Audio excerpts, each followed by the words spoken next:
Sadhanan yatra chatvari, sadhanan yatra chat, katitani manishibihi, katitani. Yeshu sat sweshu sannishta, yeshu sat sweshu sannishta, yara bhave na siddhyati, yara bhave.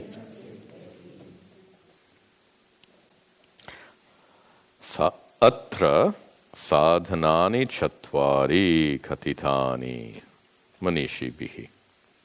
Atra, here, in this context, atra here, in this context means for the sake of being an adhikari. What is required for you? We talked about the two requirements for a guru, shrotriya and brahmanishta. Then what are the requirements for an adhikari, the student? Atra, here. In that regard, for the student, there are chatvari sadhanani. There are 4 sadhanas, 4 spiritual practices, which are katitani, which are described manishibihi, by intelligent people, by followers of Vedanta. So, manishibihi, by followers of Vedanta, chatvari sadhanani, 4 means by which one becomes an adhikari. Sadhana is a means to an end. So there are 4 sadhanas, 4 means through which you become an adhikari. Yeshu satsu, break the words apart again, satsu eva. Yeshu satsu, when those 4 are present. Yeshu satsu, when those 4 are present, eva, indeed, then sannishta, one can become established, nishtha, established in sat. One can become established in sat, yeshu satsu. When those 4 requirements are present, you can be established in reality. You have that pala siddhi. You can find what you want to find. On the other hand, yat abhave, yat those 4 abhave, when they're absent. When the 4 are present, you can find what you want, yat abhave, but when those 4 are absent, nasiddhyati, you will not be successful. There is no success. Nasiddhyati, there is no success. So what are these 4 requirements? This is where you're going to write all this stuff down. So the 2 requirements for guru are shrotriya and brahmanishta. What are the 4 requirements for student? Adau nitya. I'm sorry. Adau nitya. Vastu vivekaha pariganyate. Vastu vivekaha parigan. Iha mutra pala bhoga. Iha mutra pala. Viragastaranantaram. Viragastaran. Shamhadi shatka sampattihi. Shamhadi shatka sampattihi. Mumukshutvam hitisputam. Mumukshutvam hitisputam. This is not versified, it's not in a meter, so we don't chant it the same as the other things. Adau, first of all, which means the first of these 4 requirements is what? Nitya, anitya, vastu, vivekaha. By the way, we're just going to enumerate the 4 today, and we'll wind up our class. When we meet next time, we're going to start a rather involved inquiry into each of these 4, since they're of utmost importance. So let's just identify what the 4 are. Nitya, anitya, vastu, vivekaha, adau pariganyate. Adau, first of all, pariganyate, counted as first. Pariganyate, counted as first is what? Nitya, anitya, vastu, viveka. These compounds, you often get the right meaning reading them right to left. Vivekaha, discrimination. Discrimination between vastu. Vastu, simple meaning is a thing. A cheese. Vastu.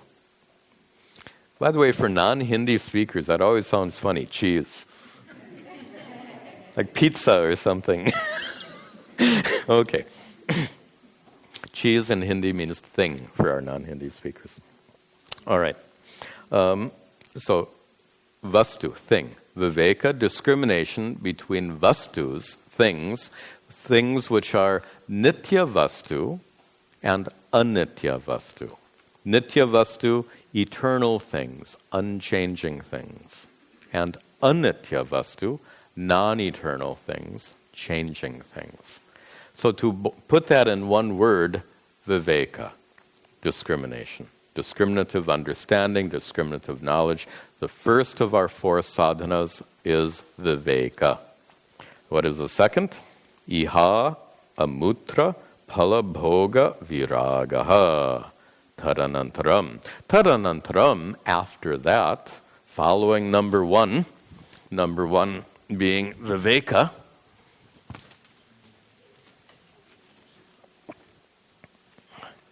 so following number 1 being viveka, what is number 2? Iha amutra palabhoga viragaha. Again, right to left. Viraga, dispassion. Absence of raga is viraga. Vairagya has exactly the same meaning. Viraga or vairagya, dispassion. Dispassion towards what? Bhoga, enjoyment. Enjoyment of what? Phala. Don't be literal. Phala means fruit. This is not being dispassionate about eating bananas. Phala means the result of our efforts in a broadest sense. So viraga, dispassion, towards the bhoga, enjoyment of the phala, the results of our efforts. Results of our efforts which can bear fruit iha, here in this world, in this life, or amutra, there in our next life, in heaven. Iha, here in this life, or amutra, there, meaning in heaven. The palabhoga, enjoyment of the fruits of our effort, but then viraga, dispassion towards that, is the second of our 4 requirements. Viraga means the same as vairagya, dispassion. Viveka, discriminative understanding, and vairagya, in one word, dispassion. Then, what comes next? Shamadhi shatka sampattihi. Next comes a sampatti, a collection. A collection which is shatka, 6-fold, shat. Shata sampattihi. A 6-fold collection of values which are shama adi, shama, etc., or shama is the first of them. So a set, and I'm not even going to enumerate them today. We'll enumerate what these 6 are. We'll see in great detail as we go through the next few verses. But let's just say a set of 6 values. That's a simple way of putting it. And that's shamadhi, shatta, sampattihi. I think I pronounced it shatka. Oh, it's shatta in the Devanagari, and I see shatka down below. In my head, it's shatka, and then the Devanagari is probably incorrect here. Shatka. Shatta is also correct.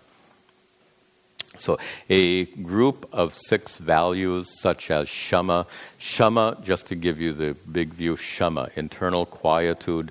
Dhamma, self-control.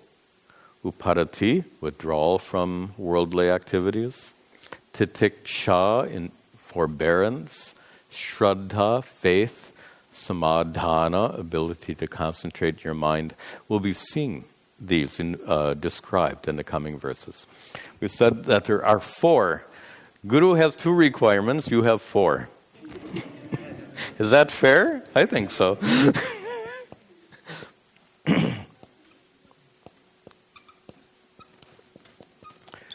So it says here, mumukshutvam iti sputam. And the last of them, iti, thus, sputam, it is made clear. What is made clear? That the last of them is mumukshutvam, which we've actually discussed when we said in our prior class that the mumukshu becomes a jignasu. So before you're a jignasu, you had better be a mumukshu. To be a mumukshu is one of the 4 qualifications to be a prepared student, an adhikari. Now, all we're doing is just listing them today. The next series of verses is going to go through each of these one at a time. And before we finish today, let's just reflect for a moment on what we're saying. We started the class by saying that we better be very clear about what we're doing here or we're going to waste our time. What is the problem that we're trying to solve? Self-non-recognition. Why do we want to solve that problem? We want unbroken contentment, perfect peace.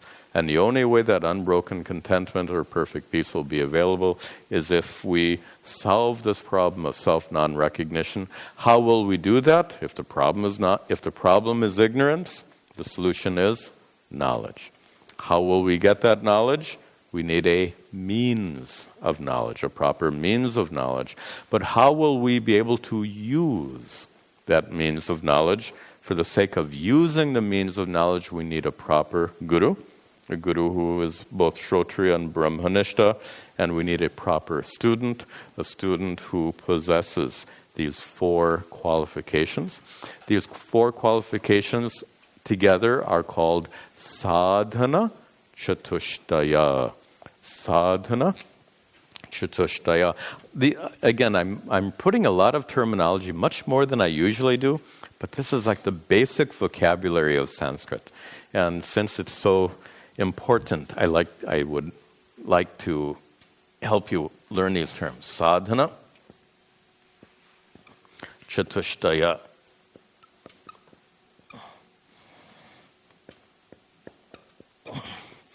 Chatushtaya is a set of 4. A set of 4 sadhanas, spiritual practices which will make you qualified. So that will be our topic. Starting the next class, we'll work our way through, probably take 1 or 2 classes, and we'll go through these sadhanas. Good. And I have to go back to the board just to summarize where we left off.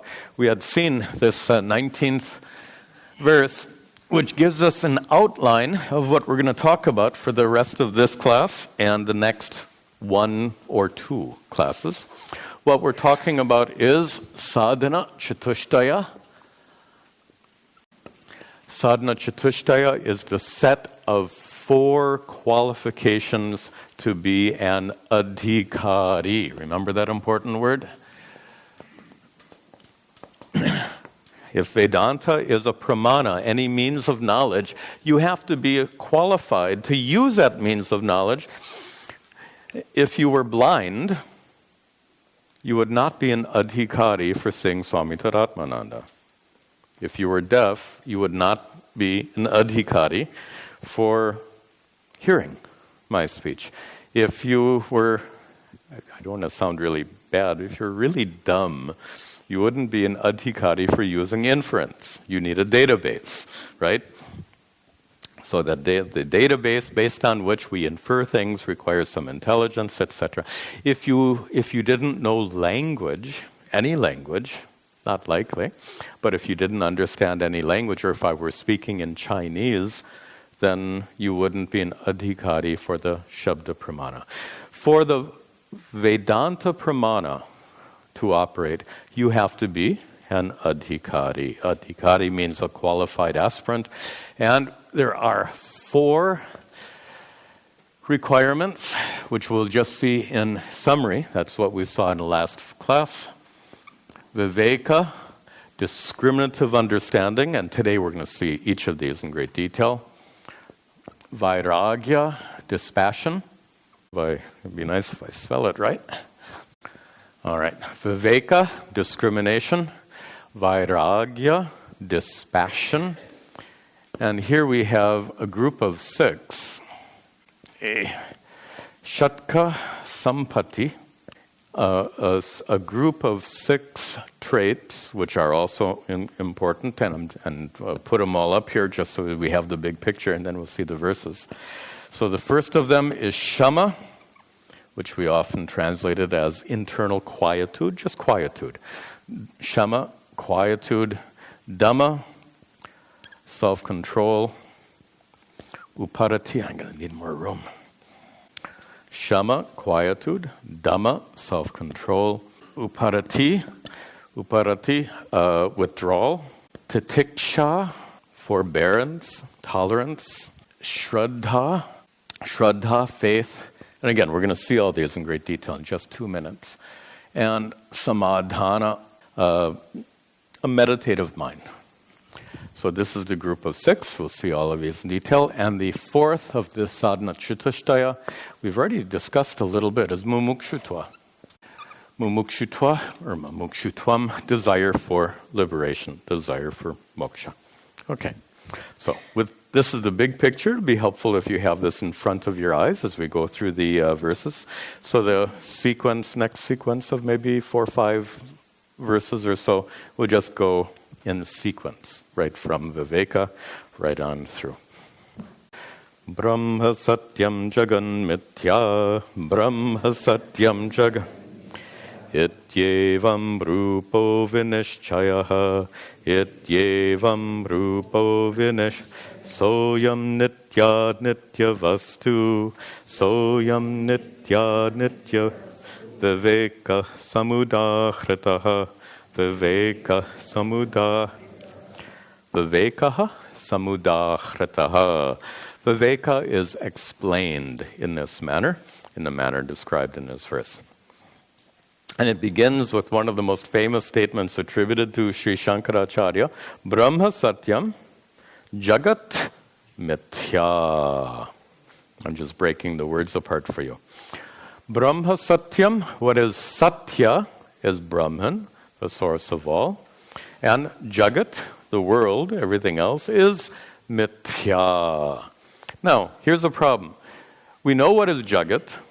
We have a little bit of an idea of what is Brahman. What is Satya? And what is Mithya? Satya we translate as real. Mithya we mistranslate all over the place because it has several meanings. So let's begin by understanding. What do we mean? If we say Brahman is Satyam, Satyam means what? Satyam can mean true. Satyam can mean real. Fine, if Satyam means real, what do you mean by real? We joked in the other class, right? Coca-Cola is the real thing. Brahma is Coca-Cola? Okay.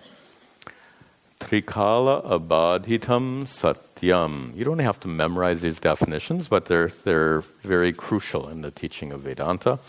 That which is non-negatable in the 3 periods of time is satyam. Trikala abadhitam. Means that which existed before, that which exists now, and that which exists in the future. Well, watch this. Existing before means it didn't start. Unborn, uncreated. Existing in the future means it doesn't undergo any change, because something that undergoes change ceases to be what it used to be. So it exists now, it's unborn, uncreated, unchanging. This is our definition of Satyam. And if we consider the world around us, is there anything in the world that meets that definition? Look at uncreated and unchanging. Jagat, by definition, is created. Plus, from our own experience, we know everything changes. So nothing in the world meets this definition of Satyam. The only entity that meets our definition of Satyam is that which we call Brahman. What is Brahman is not our subject matter right now. Our subject matter is what? Viveka. So, Brahman, the source of the universe, the source of all, is what is the only thing that qualifies as being Satyam. Jagat, on the other hand, is Mithya. Mithya here, and we're only going to see a brief definition now. We're going to see a much more detailed definition later, because our subject matter is not Satyam and Mithya.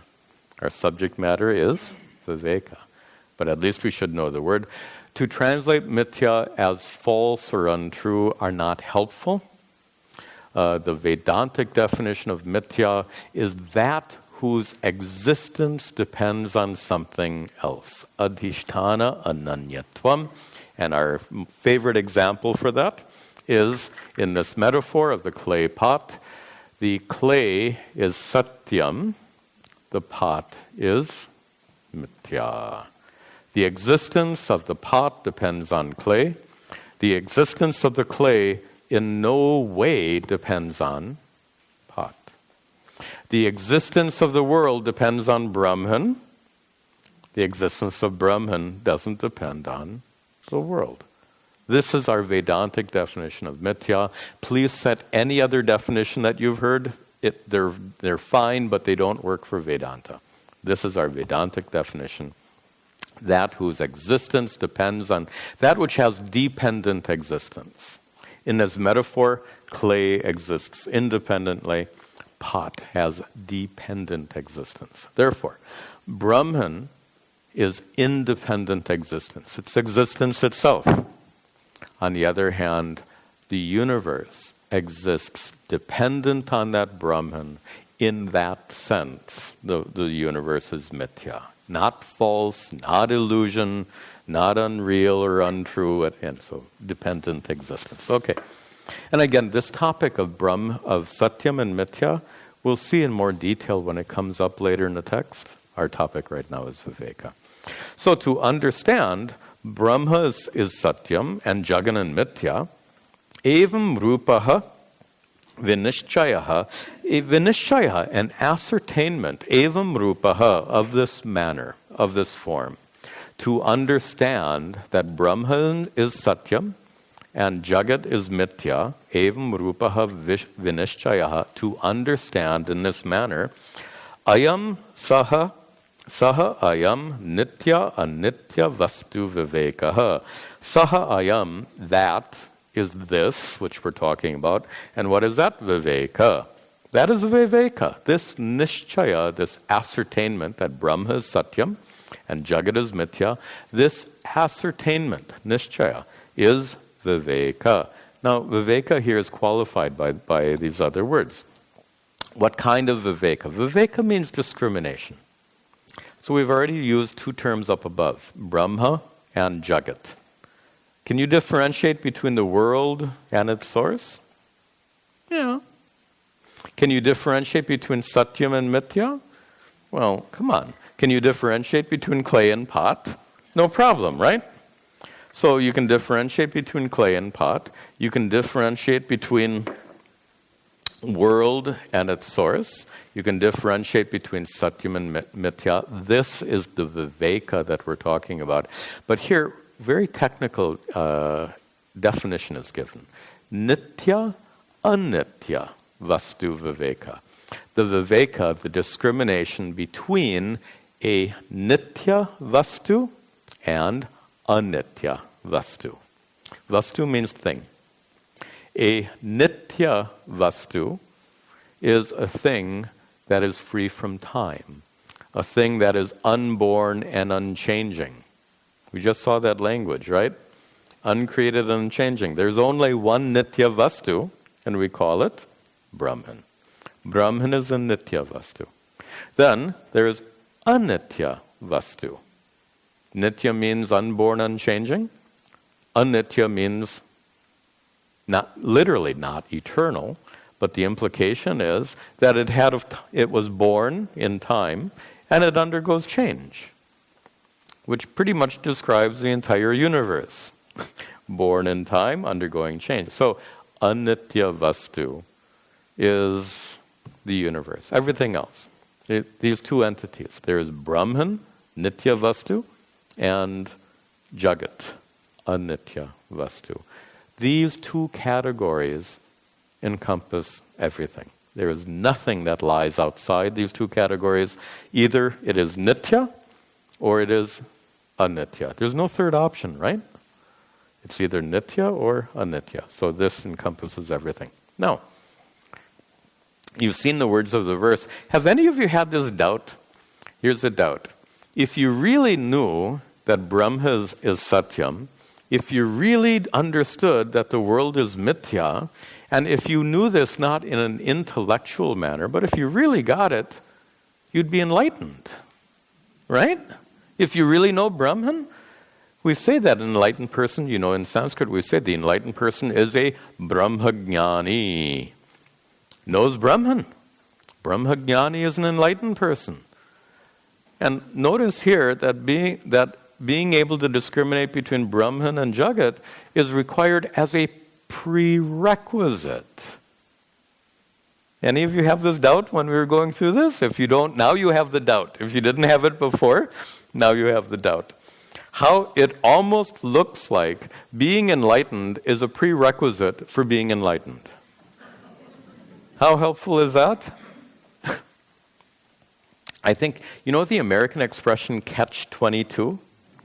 That apparently comes from World War II Army time, when there was some rules in the Army manuals, which was like that. The equivalent of what we just described. In order to get enlightened, a prerequisite is being enlightened. Catch-22. All right. There's no catch-22 in Vedanta, so it has to be understood properly.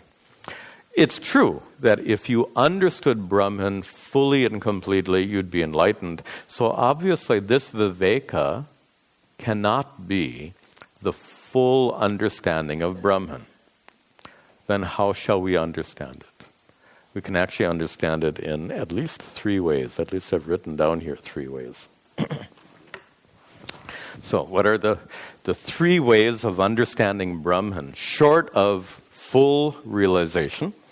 There are 3 aspects. One is, with regard to Brahman, you should have Shraddha.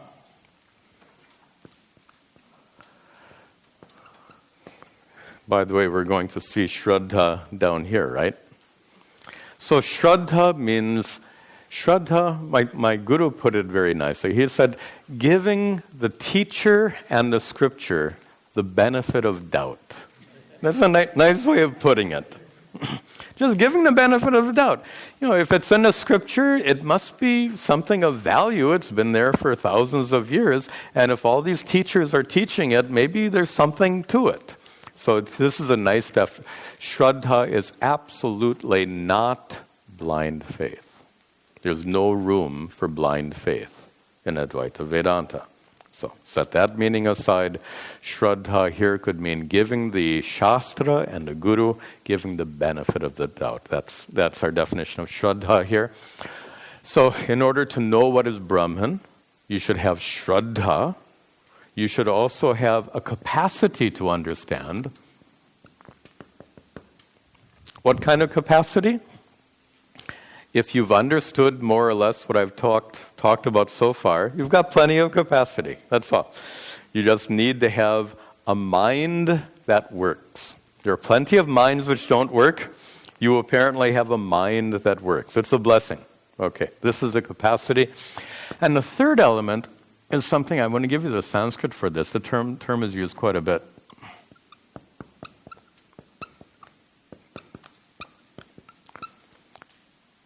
Apatata jnanam. Jnana, knowledge. Apatata. That which you literally, it means that which you stumble upon is apatata, but the literal meaning doesn't help here. A better definition would be a general knowledge, or it's often translated like a glimpse, a glimpsing knowledge, if that's English. A little glimpse, a little insight, a little bit of knowledge. Apatata jnana is that kind of sense, a little bit. So from our discussion of satyam and mithya, and we're saying that Brahman is the unborn, unchanging reality because of which the universe exists. If you understand what I just said, you have apatata jnana. Okay. So this verse does not say you have to know Brahman and be a Brahmajnani. It can't mean that because this is a prerequisite, a qualification. So what it does mean then is with regard to Brahman, which is Satyam, and Jagat, which is Mithya, you should have Shraddha. So when you hear Brahma Satyam, Jagat, Mithya, you should say, okay, I think so. That's Shraddha. You should have the capacity to understand what is Satyam and Mithya, and you should have the general knowledge which we've just given here. Okay, This is Viveka, the first of the 4 qualities which form Sadhana Chatushtaya. Next comes Vairagya. Tad Vairagyam Jahasaya, Tad Vairagyam Jaha, Darshana Shravanadivihi, Darshana Shravanadivihi. Dehadi Brahma Paryante, Dehadi Hyanitye Bhogavastuni, Hyanitye Bhogav. Tat Vairagyam, that which is called Vairagya. Vairagya means dispassion. Absence of raga, raga meaning passion, absence of Vairagya is Viraga or Vairagyam, dispassion. What is that dispassion?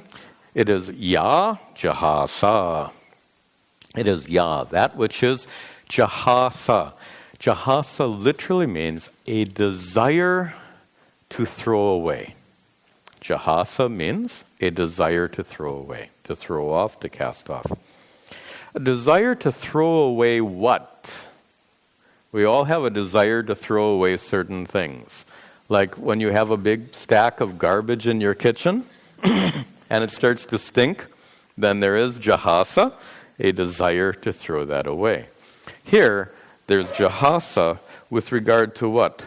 Bhoga vastuni, a desire to renounce or throw away with regard to vastu, objects, things, which are bhoga vastu, objects of enjoyment. Say what? A desire to throw away objects of enjoyment. Why would anyone have that? What kind of objects of enjoyment? Darshana, Shravana, Adibihi. Objects of enjoyment born of darshana, what you see, Shravana, what you hear. Objects of enjoyment that you perceive in the world. You should have jahasa. You should have a desire to get rid of them. What kind of objects? Dehadi Brahma Paryante. Objects beginning with your physical body, which means your body should not be a source of enjoyment. Should be a source of pain? We have to understand this. I just want you to see the words of the verse first, and then we'll get the deeper meaning. So a desire to throw off, to cast away objects of enjoyment, dehadi, beginning with your body and going up to the highest. What would be the maximum kind of enjoyment? Well, in the Hindu tradition, the idea is if you get born and reborn, you can get to a higher birth and higher birth. And the highest of all births would be as Brahmaji. You get to be the creator of a future universe. You are in charge. You are the boss of the universe, Brahmaji. This would be the highest manifestation. So to renounce, to cast off all possible objects of enjoyment, any object of enjoyment that you see, hear, taste, smell, or touch, starting with your enjoyment through your physical body and going all the way up to anything in the world that you can enjoy, even the highest possibility, being born as Brahmaji, the master of the universe. Why in the world would anyone renounce all of that, cast all of that off? What would be the point? Who would do that? Why would anyone do that? Remember 2 classes ago when we said that what we seek in life is not merely contentment, but remember the qualification we used? Unbroken contentment. And we admitted at that time, 2 classes ago, that there's no way for us to find unbroken contentment in the world. Not just peace, but perfect peace. Not just contentment, but unbroken contentment. And notice that any enjoyment you have from the world by means of your body, any kind of contentment or enjoyment, bhoga is the term used here, any kind of bhoga, enjoyment, is going to be permanent or temporary. Only temporary. Even if you're born as Brahmaji, you get to be the boss of the universe for one cycle of the universe. Then when your turn is over, you get demoted And then your enjoyment as Brahmaji, even that is time-bound. It's limited. Even that doesn't qualify as unbroken, uninterrupted contentment. Therefore, why would you have jahasa, a desire to cast off everything which is bhoga vastu, all objects of enjoyment?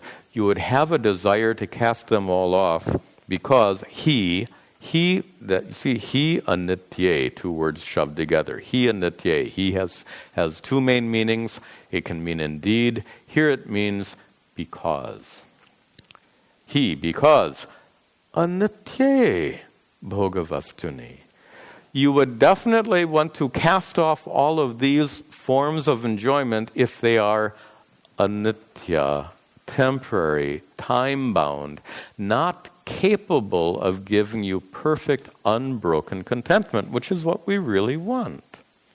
So notice here, jahasa depends on, jahasa means the desire to get rid of, and that's really the essence of vairagya, dispassion. To turn your back on something, to cast it off. Why would you cast it off? It's not what you truly want. What you want is something which is nitya. Notice what is nitya we discussed back in the prior verse. The point I'm making here is that vairagya is born of viveka. I want to explain that. Vairagya is born of viveka.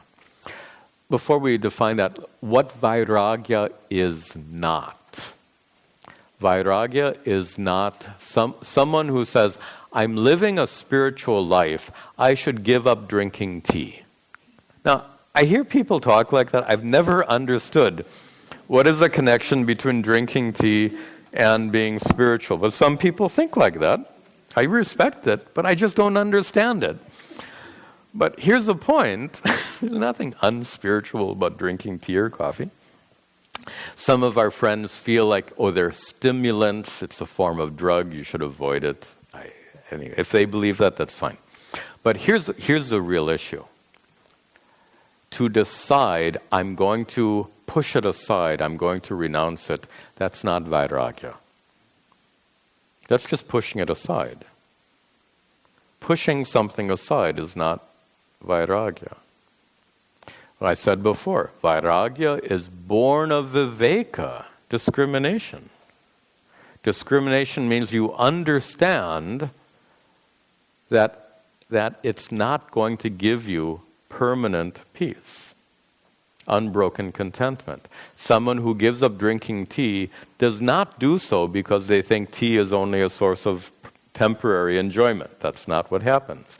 They give up drinking tea because someone told them, what were they told? Drinking tea is not spiritual.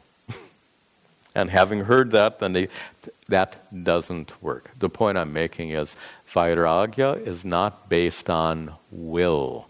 Many of you have heard me give the example before. Anyway, you can stop drinking tea. Can you stop desiring tea? Can you stop wanting tea? And the irony is, if you stop drinking tea, you want it even more. If you're a tea drinker and you stop drinking it, all you can think about is tea, tea, tea. Vairagya means absence of passion. Vairagya means absence of desire. If vairagya means absence of desire, if you stop drinking tea, you still desire it. The point is, vairagya is not based on using your will to give something up. To willfully give something up does not result in vairagya. Then, what does result in vairagya? Then a second thing that comes, which is vairagya in disguise. Someone, you've heard me tell this story too many times, someone who's having a hard time, maybe living in India, and everything's going wrong, lost his job, fighting with the family, wife and so forth, fighting with the in-laws and all of this stuff, and drinking problem and arguing, and everything is going wrong for this fellow. One day, he doesn't come home. No one knows where he is. 2 weeks later, someone discovers he's at an ashram in Rishikesh. This is a typical Hindu story. And then people will say, yes, he's given up the world and he's going for a renounced life. And that's called vairagya. It is not called vairagya.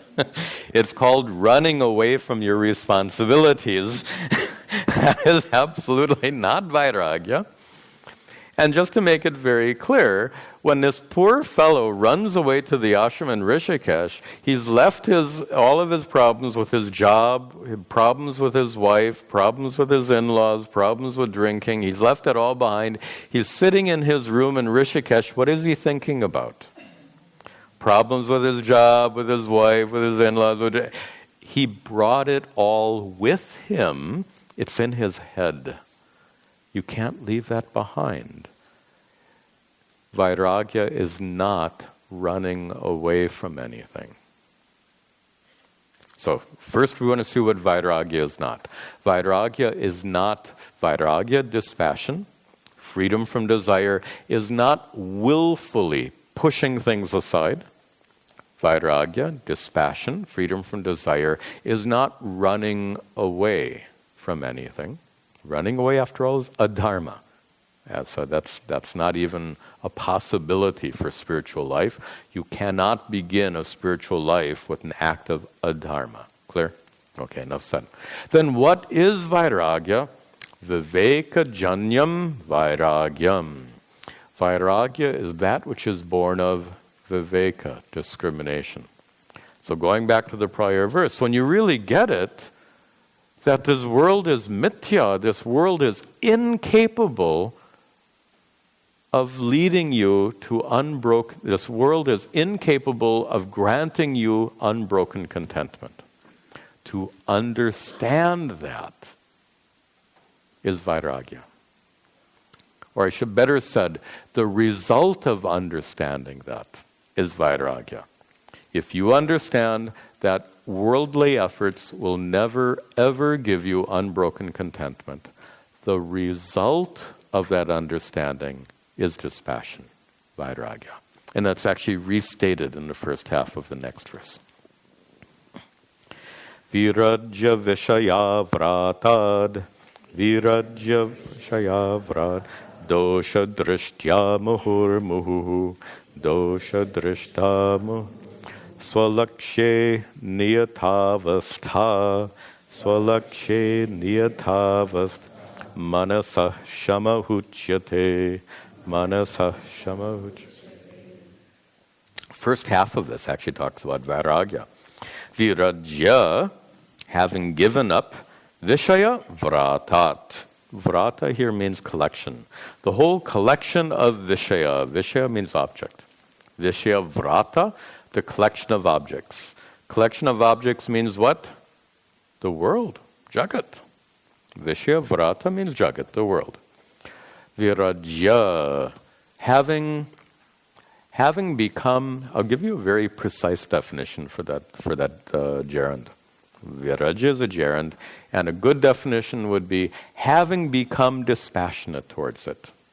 Having become dispassionate, virajya, having become disaffected with this vishaya vratat, with this whole assemblage of stuff in the world, what we talked about before. This is vairagya. So virajya, having become dispassionate, vishaya vratat, towards the whole collection of objects in the world. Collection of objects in the world means whatever you think will make you happy. That's the sense of it. All potential objects of happiness, bhoga vastu, we saw in a prior verse. So becoming dispassionate towards it all, how do you become dispassionate towards it all? He says very nicely here, dosha drishtya muhur muhuhu. Dosha drishti. Drishti here means sight or insight. A drishti, an insight into the dosha, the defect or shortcomings.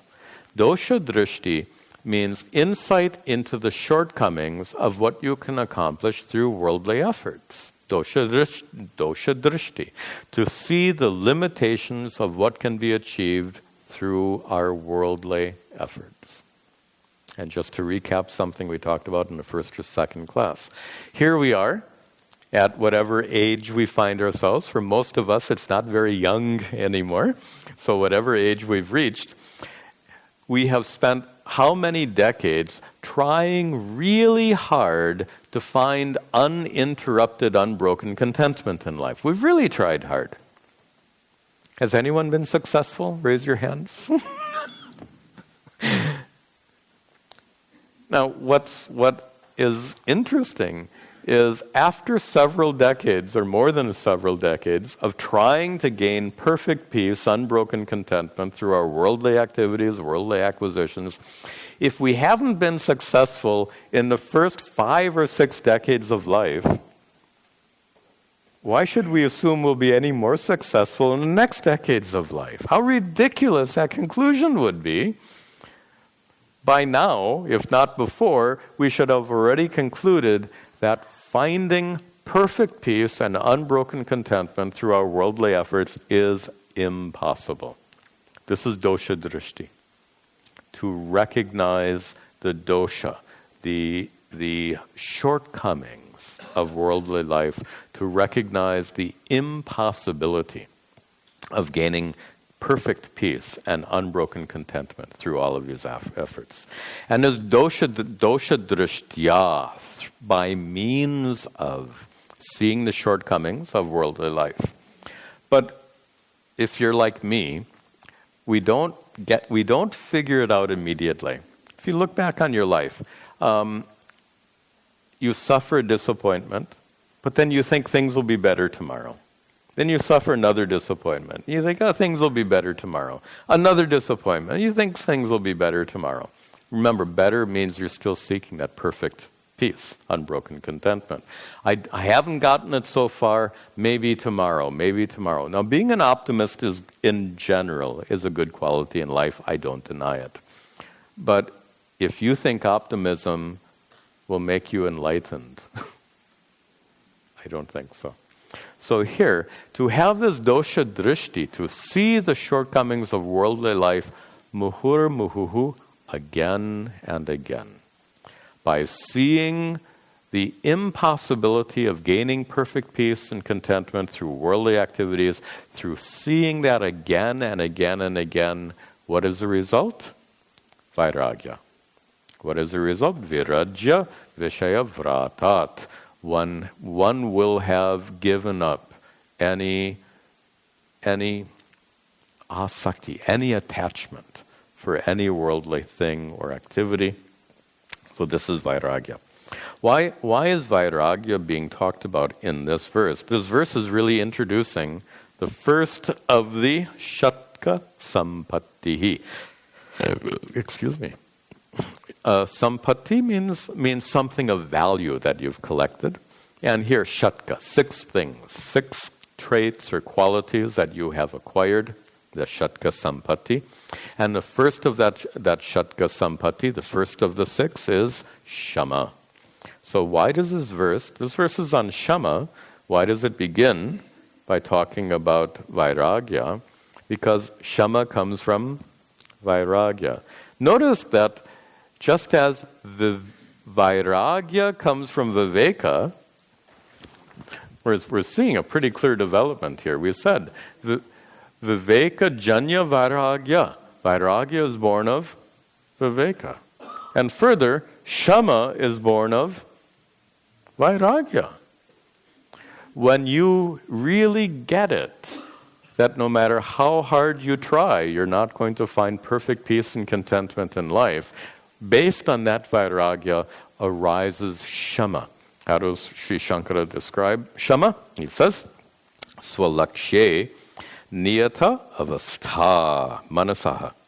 Shamaha uchyate. Shamaha uchyate. Shama is described as a condition for the manasaha, for the mind. It is niyata avastha. It is an avastha, a condition, manasaha, of the mind, a condition of the mind where the mind is niyata. Literally, the mind is led or directed. Led or directed towards what? swalakshye, towards one's own lakshya. Lakshya means goal. What is your lakshya goal? Well, back when we're talking about viveka, the goal is that which is satyam, that which is Brahman. So when Satya Brahman is your goal, Shama is manasaha, for the mind, having the mind's condition being niyata avastha, a condition of the mind where the mind is niyata, directed. Directed towards what? Swalakshye, towards one's goal which is Satya Brahman. Notice your mind can only be focused on your goal. What did I write down here?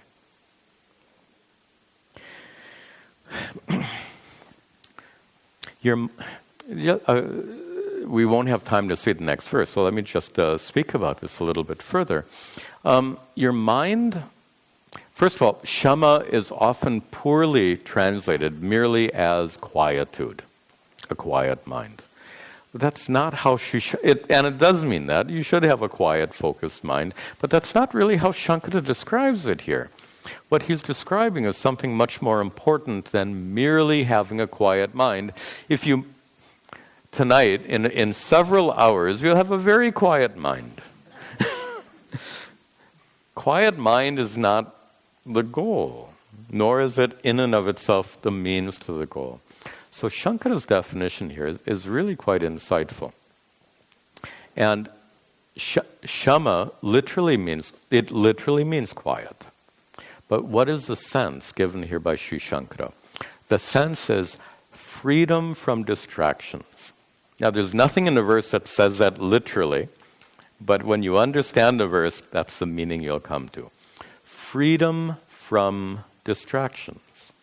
What kind of distractions? You're driving down the road, you see Starbucks. The car automatically pulls into the parking lot. That's a silly example of a distraction.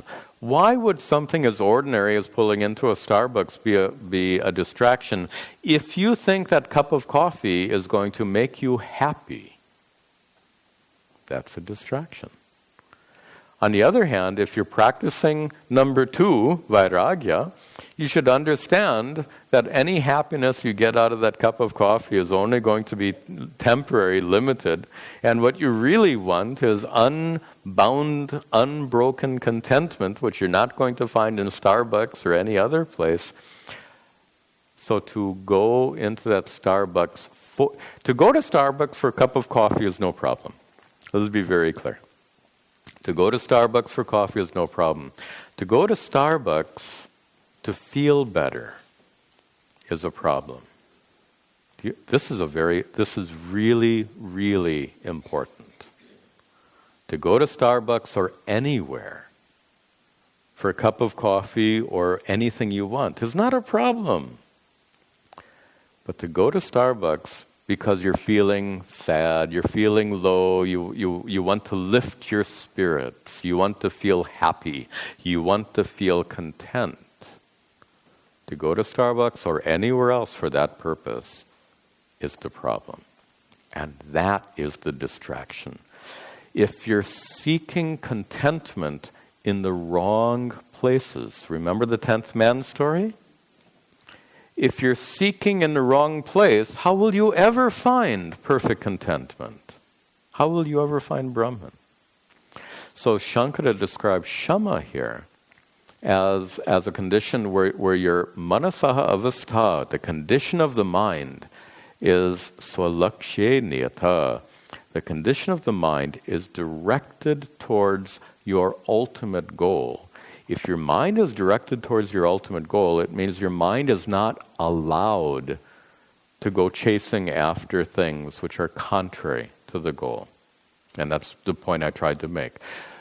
If you're going to Starbucks for the sake of contentment and happiness, that is contrary to your goal. That is absolutely an impediment to your process of spiritual growth.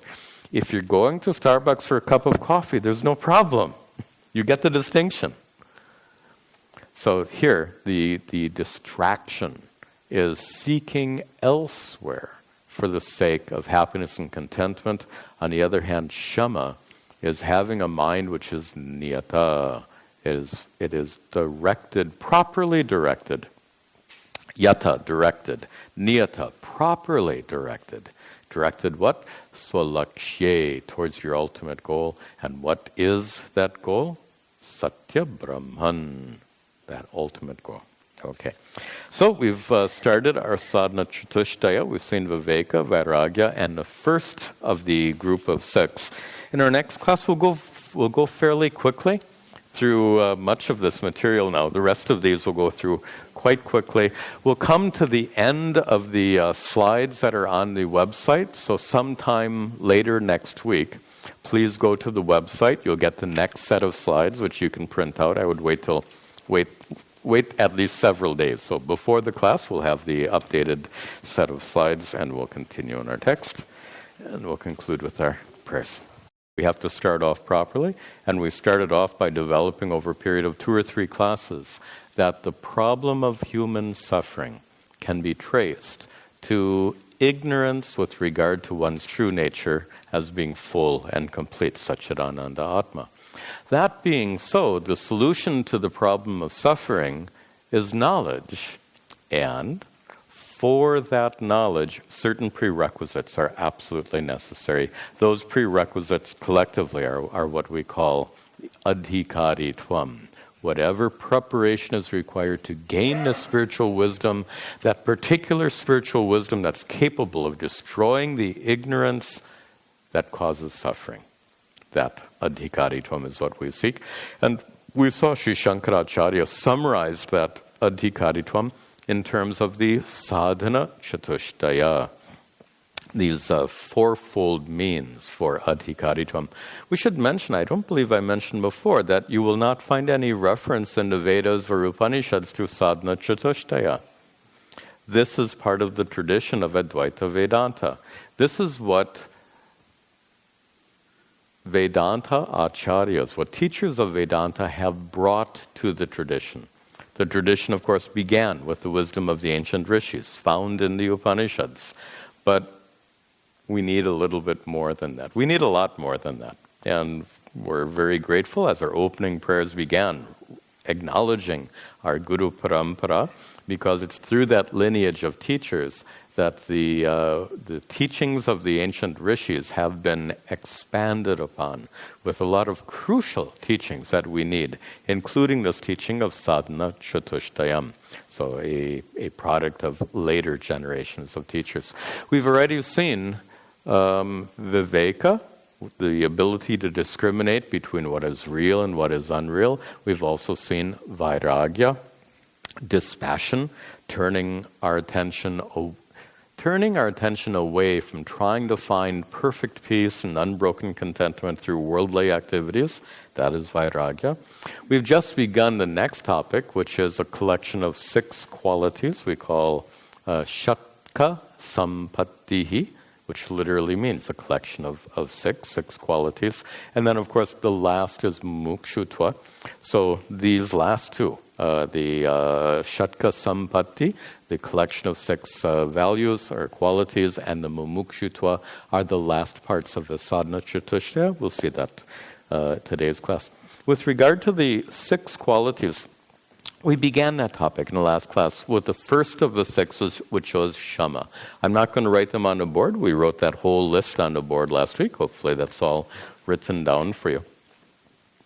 So we defined Shama, the first of that set of 6 qualities that was defined in this verse. Let me get it in front of me, verse 22.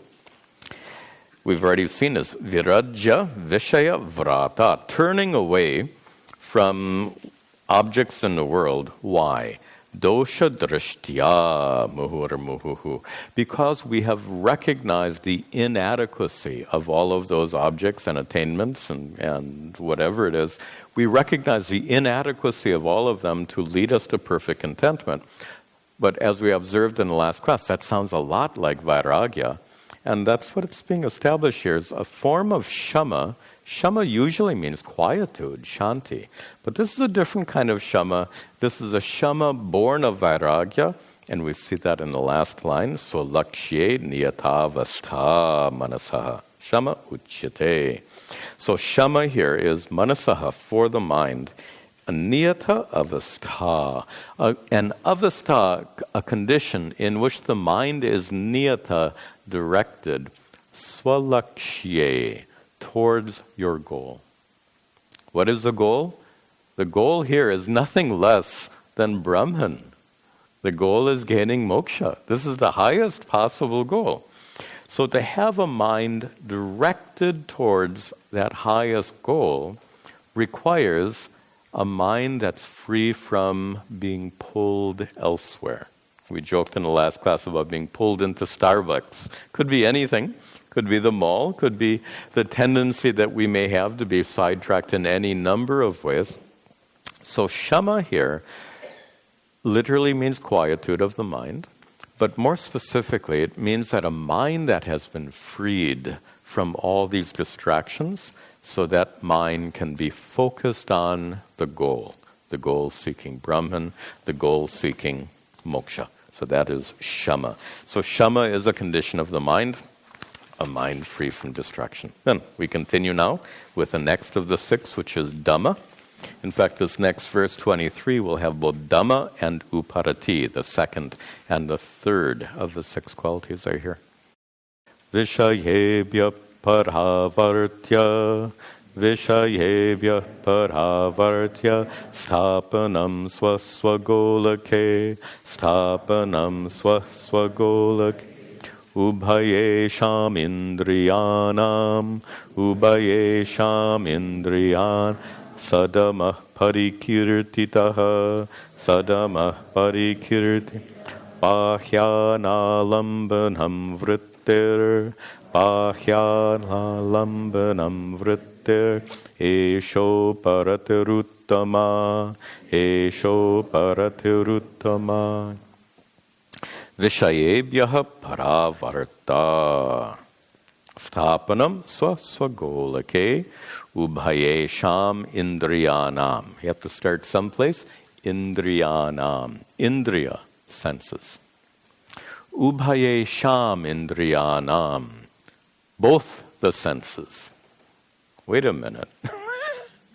Ubhaya means both. Ubhayesham indriyanam, for both the senses. Well, wait a minute. We got more than two. We at least have five. So how do we get two? It's a reference to both the jnanendriya and karmendriya. Jnana, indriya, jnanendriya are the organs of sense perception, sight, hearing, taste, touch, and smell. That's what we usually understand by senses. But the word indriya in Sanskrit means organ. So it doesn't specifically mean sense. It can mean sense organ. When it means sense organ, it means jnanendriya, sense organ. But there are other organs called karmendriya, karma indriya, karmendriya, organs of action. What are the organs of action? Grasping, walking, talking, evacuation, and procreation are included among, there are five. So 5 organs of action, 5 organs of sense, and the details are unimportant. You don't need, if you write it down, it's fine. But understand the details of what are the 5. I'm going to get an email. Swamiji, what were those 5 organs of... There's nothing wrong with sending me an email, but to identify what are the 5 karmendriyas, honestly, is really not the point of what we're trying to do here. We're just identifying what it is that needs to be controlled. What needs to be controlled is our sense organs, which drag us. By the way, we joked in the last class about Starbucks. It all begins, you see Starbucks. It begins with this one. It also involves taste. The last time you were at Starbucks, you really enjoyed your coffee. So the sense of taste is involved. Even sense of smell is involved, etc. So these jnanendriyas, but also the karmendriyas are involved. You have to turn your steering wheel. That requires your hands. You have to walk into Starbucks. You have to pay, so you're walking. You have to pay your money, then more hands. And no one pays money anymore. Everyone uses plastic cards, which is fine. And you have to tell them what you want. So, organs of action. Speech is one of the 5 organs of action. The point is that when we are drawn into worldly activities, which means drawn away from Atma Vichara. That's really our orientation here. To be drawn towards worldly activities is necessarily to be drawn away from self-inquiry for the sake of reaching moksha. Therefore, it's an issue. And being drawn away begins with these 10 sense organs, 10 indriyas, organs of the senses, organs of action. So it says here, for ubhaye sham indriyanam, for all of these, for all 10 of these. Vishayebhyaha paravartya, having reversed, having turned away, having turned these 10 senses away from what? Vishayebhyaha, away from all the objects, including Starbucks. Now, before we see this, notice a connection to shama. Shama, this freedom from distraction, was really born of a kind of understanding, an insight, a perception. When you understand that worldly activities aren't going to make you full and complete, even that cup of Starbucks coffee is not really a source of happiness. With this understanding, shama comes effortlessly. Right? If you understand something is useless, it doesn't take effort to renounce it. You just don't worry about it. If you're walking down the road and you see a $100 note laying on the ground, you're pretty likely to bend down and pick it up. But if you're walking down the road and you see a scrap of paper, you're not going to pick it up. You know it has no value. Shama is born of that kind of understanding. When you know that other things in the world have little value, then you're not compelled to go chase after it. The point here is shama is effortless. Does it take any effort to resist picking up the piece of paper? Of course not. So shama is effortless. And I'm making an important point because Dhamma is not effortless. Dhamma requires your effort. Dhamma requires will. And that's what is being said here, is vishayebhya paravartya, having turned your senses away from the objects of enjoyment. That takes some effort.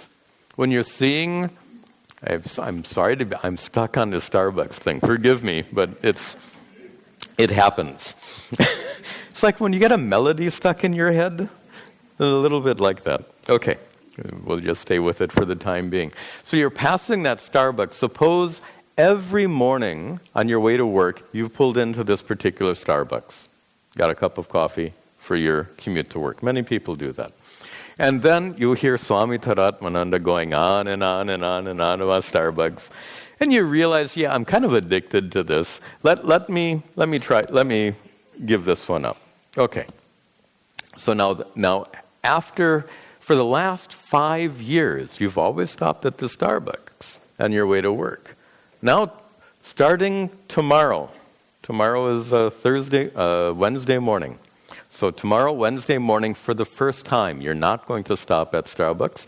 You're driving past Starbucks, and it's amazing. It's like your steering wheel automatically pulls into that parking lot. It feels that way. It takes effort to resist pulling into the Starbucks parking lot. Effort. So shama is effortless. It's born of understanding. It's born of a shift of perspective where you no longer see value in certain worldly activities. But Dhamma, and the way my guru likes to put it, and he puts it very nicely, if you don't got shama, you better have Dhamma. In other words, if you have not broken that sense that Starbucks coffee is really going to make you so happy, if that thought is still stuck inside, which means you have not yet cultivated Dhamma, then you're still subject to all these distractions, so therefore you had better cultivate Dhamma. where the mind does not cooperate by itself, then willful restraint is necessary. By the way, a good definition of Dhamma is willful restraint. Dhamma means what? Willful restraint. So what kind of restraint? Ubayesham indriyanam, for all these 10 senses, the organs of action and organs of sense, sense organs, for all of them, paravartya, turning them away, restraining them from what? Vishayebhyaha, from all different objects, pulling them back. Not just pulling back, but stapanam, putting them. So pulling it back means put it where? Stapanam, establishing it. Swa golake. This is very typical Vedanta language. Golaka here actually refers to the eyeball. A very odd expression. If you know Vedanta, it's not odd. But if you just look at the Sanskrit, it sounds odd. Golaka can mean any ball. Here it refers to eyeball. So swaswa golake, to each, and here eyeball represents all the senses, all the 10 senses. Swaswa golake, to each. A good English translation would be a good seat of sensation. Seat of not only sensation, because it's both jnanendriyas, karmendriyas. Swaswa golake, to each seat of sensation or activity. What are those seats of sensation and activity? The eyeballs, the ears, the nose, the tongue, etc., the skin, the hands, the feet, the mouth for talking, whatever. These are the 10 seats. You have to restrain the sense and put it back in its place, to use some simple English language. And this sounds strange to a modern ear. To make sense of it, you have to remember in ancient times, they didn't know science. They didn't know how our senses worked. And because of that, they had their own theory of sensation. Their theory of sensation was your energy goes out through your eyes, contacts the object, and then comes back to you. Your power of hearing leaves your ears, goes and contacts the sound floating around in space, and comes back. Your sense of smell leaves your nostrils, goes out and contacts the odor, and comes back. This is the ancient way of understanding. Of course, now with modern science, we understand how it works properly. But in ancient times, that's how they understood. The senses going out from the body, which is why it says here, you have to do the stapanam, bring them back, and stick them back inside. Get that sense of sight, get it back from Starbucks, put it back in your eyes. Get that sense of smell out of Starbucks, put it back in your nose. That's the sense of it. It's just a way of saying restraint. To restrain your attention, to prevent it from dragging you around unnecessarily. Okay. Saha Dhammaha parikirtitaha. Saha Dhammaha. That is Dhamma. That is the willful restraint to restrain our organs of sense and our organs of action, to restrain them so they don't drag us around. To me, that expression is so vivid. Do you ever get that sense of actually being dragged around? Go back to the metaphor I gave before, the example I gave before. If you've been going to that Starbucks 5 days a week for the last several years, and if you try not to go to that Starbucks, it will feel like you are being dragged into the Starbucks. That is the power of our indriyas, and that requires willful restraint. That willful restraint is Dhamma. Dhammaha parikirtitaha. It is declared, it is praised. That is Dhamma, that is praised. That willful restraint is praised as being Dhamma. Shama is over, Dhamma is over. Now, uparati. Bahya analambanam vrittehe. Eshaha uparatihi uttama. Bahya analambanam vrittehe.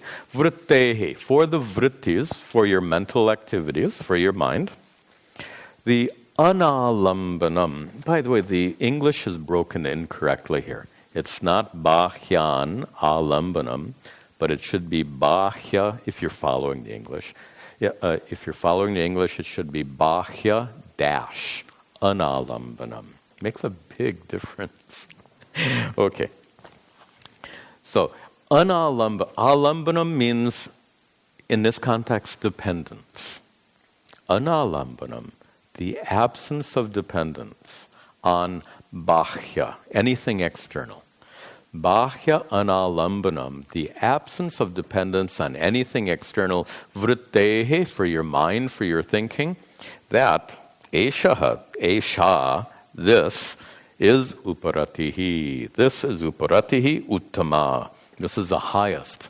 This is excellent. As uparati, a single word for uparati could be withdrawal. Uparati, uparam is the dhatu. To withdraw from something is a sense of uparati. So here the withdrawal that's being described is not necessarily a physical withdrawal, but one of the mind. And notice the expression is brilliant. It is analambanam, an absence of dependence on bahya, some external thing. And those external things are endless. Think of how many things that we require, myself included, to be comfortable each day. Think of your daily routine. Could it include Starbucks? My routine doesn't include Starbucks, but it absolutely includes a cup of coffee. I won't get going in the morning without a cup of coffee. I admit it. So, in fact, there's even a physical dependence. If some of you are coffee drinkers, you know this, that drinking coffee, I think medically, it must constrict blood vessels in the head, so that if you don't, or the opposite, I don't know how it works. Anyway, I do know that if you're a regular coffee drinker and you don't drink your coffee, you get a very nice headache. That's what happens. If you're a regular coffee drinker, when you stop or if you don't get your coffee, you get a headache. That describes me. So my day begins with coffee. That dependence, that physical dependence on coffee is alambanam. Bahya alambanam. Dependence on something bahya, external.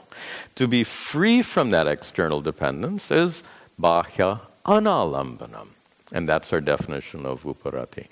By the way, even uparati can even work when you're a regular coffee drinker, because it works like this. If there's no coffee available, then I accept the headache. It's just what's going to be there. It's just a headache. It's no big deal. It's a headache. Okay, there's a headache. Therefore, then there's no true dependence. If you're ready to accept the headache, then there's really no bahya alambana, any external dependence. Okay. I just mentioned very briefly that some texts will translate uparati as sannyasa, as the lifestyle of sannyasa, because what is the most complete manner of withdrawing from external dependence? To use the American expression, drop out. And a sannyasi is, in some sense, a dropout, someone who drops out of conventional life and severs all the conventional ways that we depend on. We depend on family, we depend on friends, and we depend on a job, etc., etc., etc. The sannyasi is one who breaks all of those conventional ties, withdraws, one who drops out. That's also a meaning for uparati. But this definition is actually it's broader and it's actually more accurate. Absence of dependence. Bahya analambanam. All right. So shama, dhamma, and uparati are done. Now titiksha. Sahanam sarva dukkhanam. Sahanam sarva dukkha. Apratikara purvakam. Apratikara Chinta vilaparahitam, chinta vilap. Satatiksha nigadyate, satatiksha. So, a one-word translation for titiksha could be like forbearance or tolerance, patience, sort of, but tolerance or forbearance is more the idea. But the words tolerance and forbearance are inadequate, and you'll see why they're inadequate in the definition here. So the basis of forbearance or tolerance is sahanam sarva dukkhanam. Sarva dukkhanam, for any kind of suffering. Sarva, all, dukkha, any kind of suffering, any kind of pain, any kind of discomfort. For any kind of pain or discomfort, there is sahanam. Sahanam, enduring it. To endure the pain, to endure the suffering. Sahanam. So sahanam sarva dukkhanam, endurance of any pain or suffering. Now, of course, you're thinking, well, why? Well, actually, look at the next expression. Really makes the uniqueness of this orientation clear. It says it's not merely enduring your suffering, but apratikara purvakam, without pratikara, without being compelled to do something about it. And I'm going to give an example of this. To endure discomfort without being compelled to do something about it. Usually when we encounter discomfort, if at all possible, we do something about it. What would be an example? You're at your doctor's office. You're the only one in the waiting room, and they have a television there blaring. Why do they do that in doctors' offices? I have no idea. Anyway, the television is just blaring. It's so loud and obnoxious. So, sahanam sarva dukkhanam. You're thinking, okay, I'm supposed to endure this. The temptation, of course, is to go over there and turn the TV off. If you were alone in that waiting room, no harm. Suppose there are 6 other people in the waiting room and they're all watching the show. Of course, the show, whatever is on there is obnoxious and meaningless and you can't stand it. But if there's 6 other people watching that show, you can't turn it off. Apratikara purvakam. Without being compelled to remove the cause of suffering. To endure suffering without being compelled to remove the source of suffering. But then you're sitting in the waiting room, and along with the 6 other people, and the TV is blaring and blaring and blaring. You're thinking, oh God, I can't stand this. This is so miserable. Why do they do this? Notice the next adjective, chinta vilapa rahitam. Rahita, without chinta, without worrying about it. Vilapa rahitam, without complaining about it. And that means even in your own mind. So to sit there in that waiting room without worrying about the TV being on, without complaining to anyone or to yourself about it, just saying, this is what it is.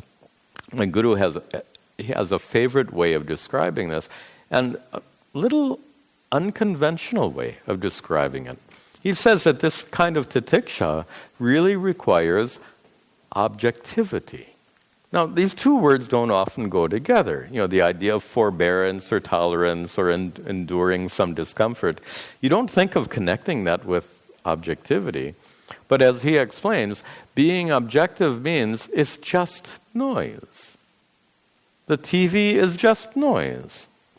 Notice, if it's just noise, it's just noise. You make it a source of suffering.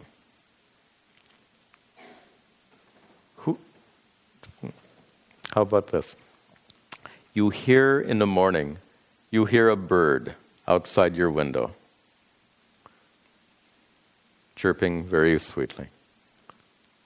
Do you have to put up with that noise?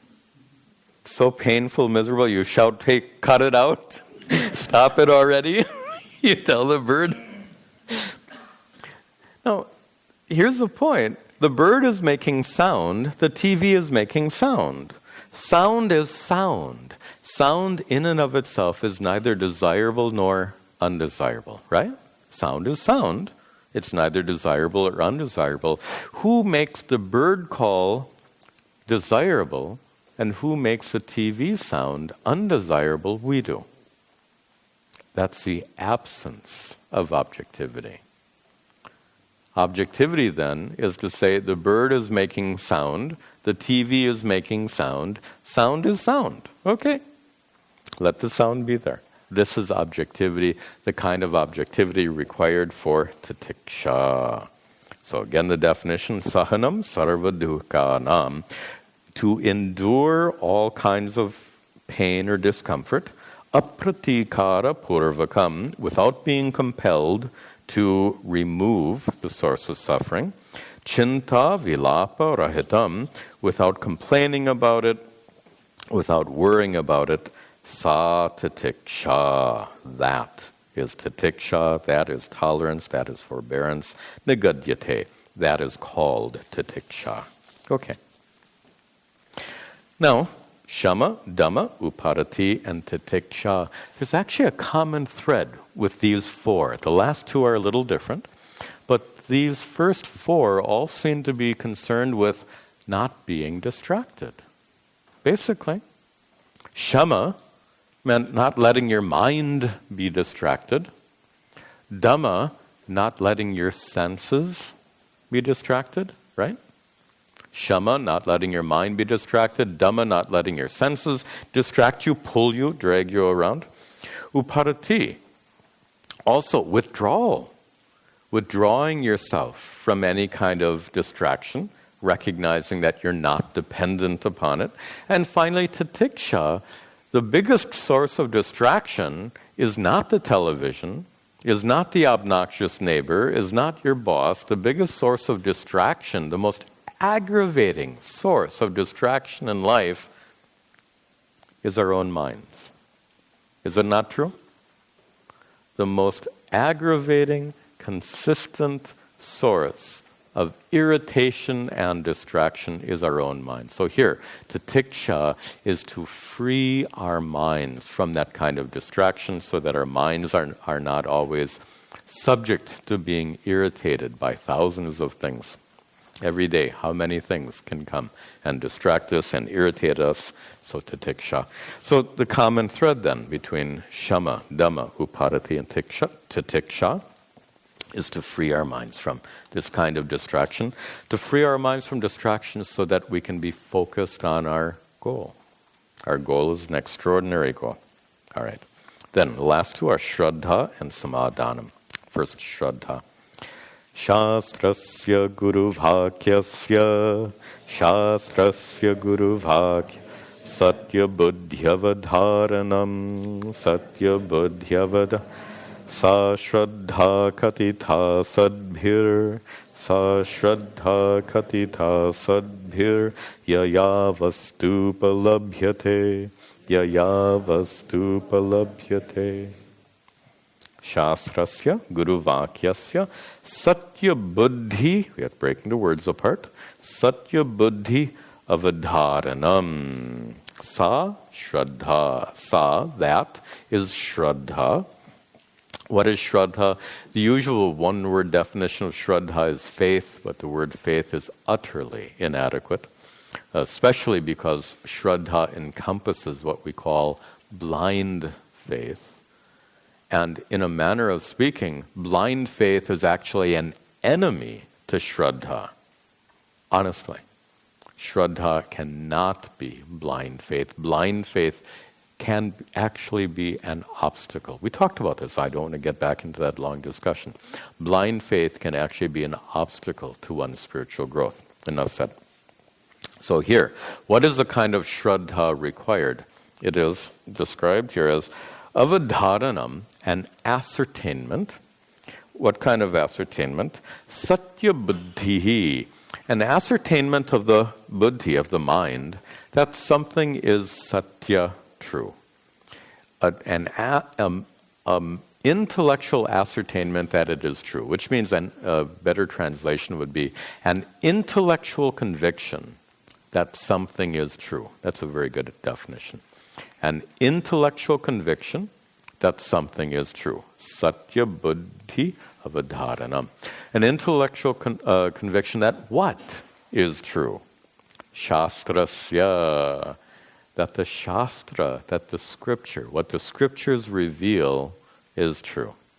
The scriptures here we're talking about are specifically the Upanishads, but then anything based on those Upanishads. The Upanishads that contain the vision of the ancient rishis. The ancient rishis who said that the solution to your problem of suffering is to turn your attention within and discover that your true nature is utterly unaffected by anything. Anything out there in the world, anything in your body, anything in your mind. Your true nature as Satchidananda Atma is utterly unaffected. Your true nature is always full and complete. Now, the Scripture reveals that. What is your response? If your response is, oh, this is a bunch of nonsense, if that was your response, you wouldn't be sitting here today. You all have Shraddha. But there are plenty who there are plenty who have that response, who have that impression that all these ancient scriptures are a bunch of ancient nonsense. Whatever. People have their own opinions, and that's fine. There's no problem.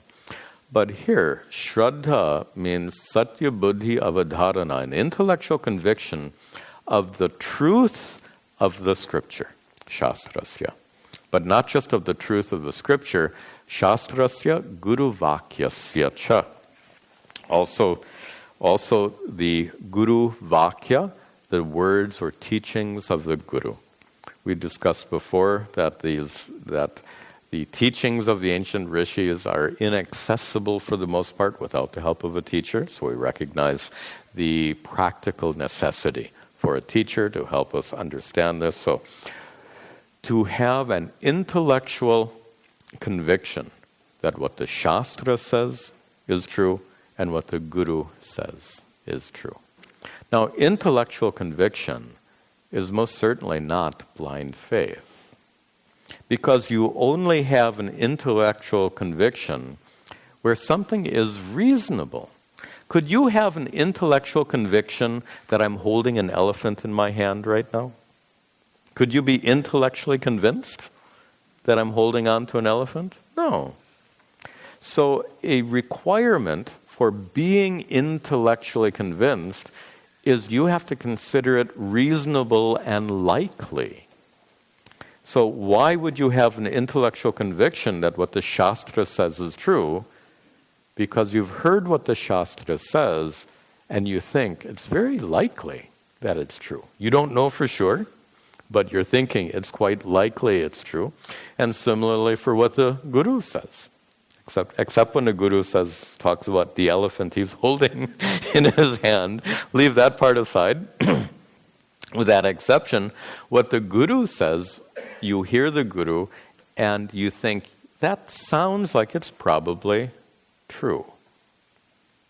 My Guru would add a further definition, faith pending verification. Interesting definition. It is a kind of faith because you don't know for sure, so you can't call it knowledge, but it's not blind faith. Faith pending verification.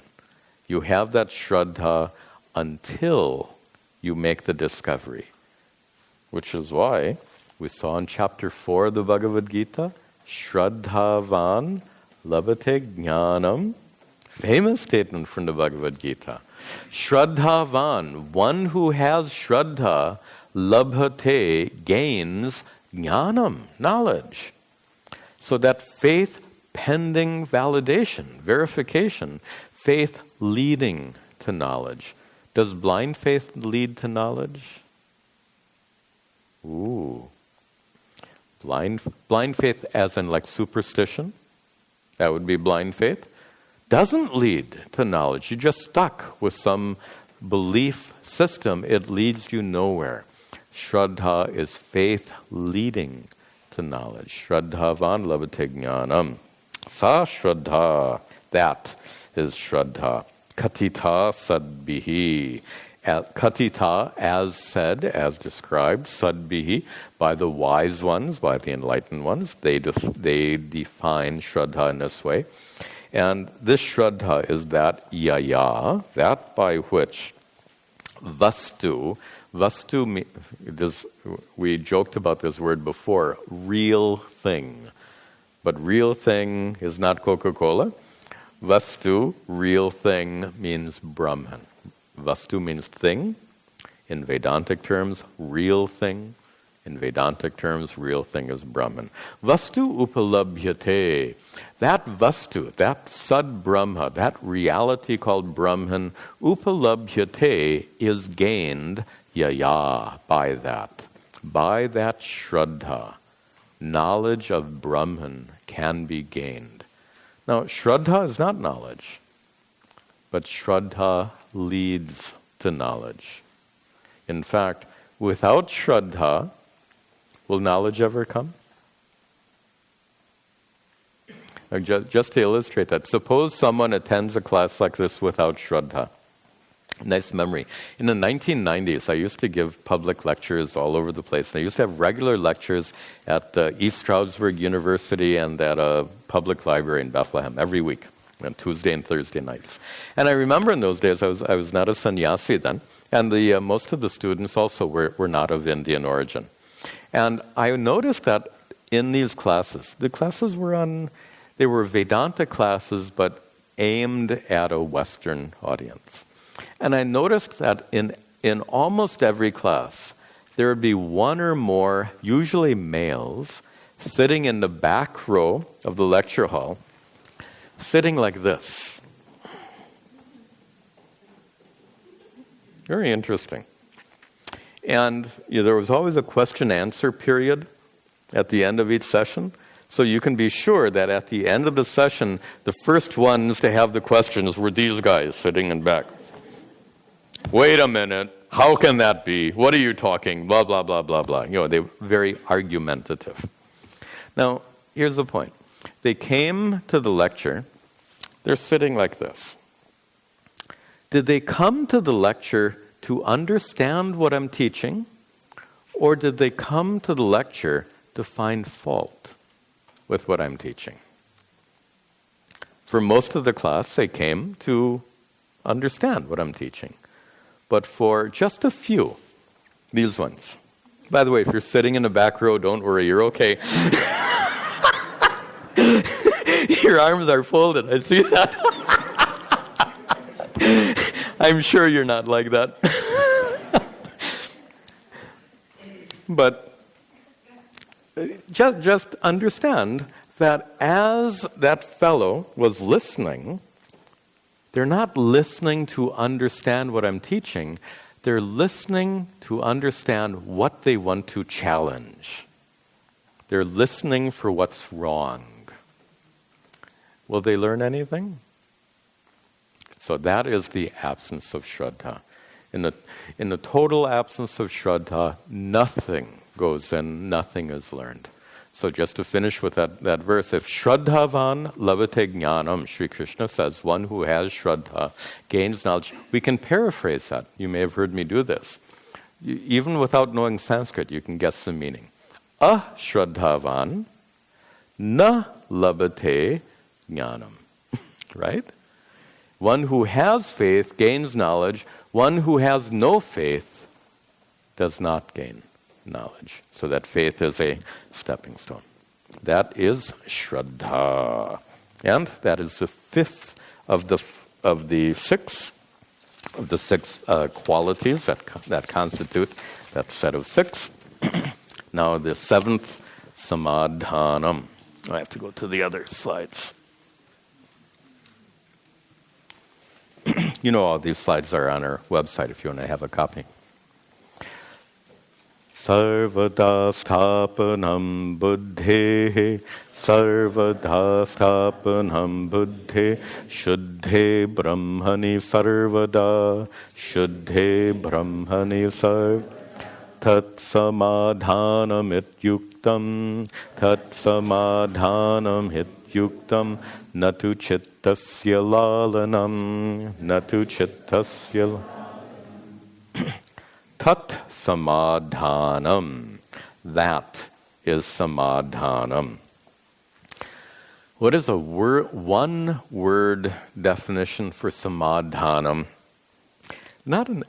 The word meditation is not an exact definition, but you'll discover as we go on why meditation has some meaning here. Samadhanam does not mean meditation, but it suggests meditation. Samadhanam literally means that which is well placed. Specifically, a mind that is well placed. Samadhanam, a well placed mind. That's literally what it means. So your mind is going to be well placed. It's a very interesting expression, but it's true. It's where is your mind? If your mind is in this lecture, it's well placed. If your mind is in Starbucks or who knows where, it's not well placed. But here, samadhanam is described here more specifically. In the first line, it is buddhehe sthapanam. Buddhehe, for the buddhi, for the intellect. It is the sthapanam, establishing that intellect. The establishment of the intellect where? Shuddhe brahmani. In Shuddha Brahman, in pure Brahman. Sthapanam, the establishment buddhehe of your intellect, in Shuddhe Brahmani, in pure Brahman. Sarvada, at all times. There's a mistake here. The second one should be sarvata. Kind of redundant, isn't it? Sarvada at the beginning and end of that first line. So you can change the last one, should be sarvata. Sarvada at all times, sarvata in all manners. In all manners, the sthapanam, establishing, placing, buddhehe, of your mind, of your intellect, shuddhe brahmani, in pure Brahman. That is samadhanam. Whoa! Are you ready? We're going to practice samadhanam for the next 5 seconds. Ready? Start. Establish your mind in pure Brahman. And not just for 5 seconds. Sarvada. At all times. Sarvata. Under all circumstances. Tall order, don't you think? Okay, it is. We had a discussion before, way back when we talked about viveka, where we said that somebody who has perfect viveka is enlightened. So therefore, perfect viveka cannot be a requirement for enlightenment. If perfect viveka is a result of enlightenment, perfect viveka cannot be a prerequisite for enlightenment. We talked about that catch-22 several classes ago. Same situation we see right now. Samadhanam here is given the highest possible definition. A mind that's well placed is a mind that's placed in Brahman. Sarvada at all times, sarvata in all manners. This is the mind of an enlightened person. But that is the goal. So we're talking here adhikaritvam. In fact, we're talking here this group of 6 qualities for the sake of adhikaritvam. So it has to be a prerequisite and not the goal. So here, back off from the meaning. Instead of having a mind well placed in Brahman, how about a mind that's just well placed? Well placed, how about on its way to Brahman? That would be a nice way to explain it. A mind that's well placed on its way to Brahman. If you're daydreaming right now and your mind is in Starbucks, your mind is not well placed on the way to Brahman. If your mind is focused on our discussion, your mind is well placed on the way to Brahman. So, a mind that's well placed in the context of Vedanta is definitely a mind that's focused, in fact, even gaining ekagrata, one-pointedness. That focused, inward-turned, one-pointed mind is a meditative mind. So samadhanam doesn't mean meditation or a meditative mind, but it most certainly points to that meaning. It literally means well placed, but here, a mind that is well placed for the sake of meditation. So samadhanam as a prerequisite means the ability to quiet and focus your mind in meditation. Samadhanam in its highest expression is having your mind constantly focused, constantly engaged in that Shuddha Brahman and pure Brahman. So this is samadhanam. Iti uktam. Iti, thus, uktam, thus it is said that samadhanam is this establishing of the mind at the highest level, establishing the mind in pure Brahman, at a more practice level, establishing your mind in a focused condition of being one-pointed, meditative. Iti uktam, thus it is said, natu chittasya lalanam. Sometimes when you define something, it's helpful to say what it's not. So what samadhanam is, or the antithesis, the opposite of samadhanam, is chittasya lalanam. Chittasya for the mind, lalana. Lalana, the best definition for lalana is when you have a baby who's crying, you do this. You can tell I'm not a parent, right?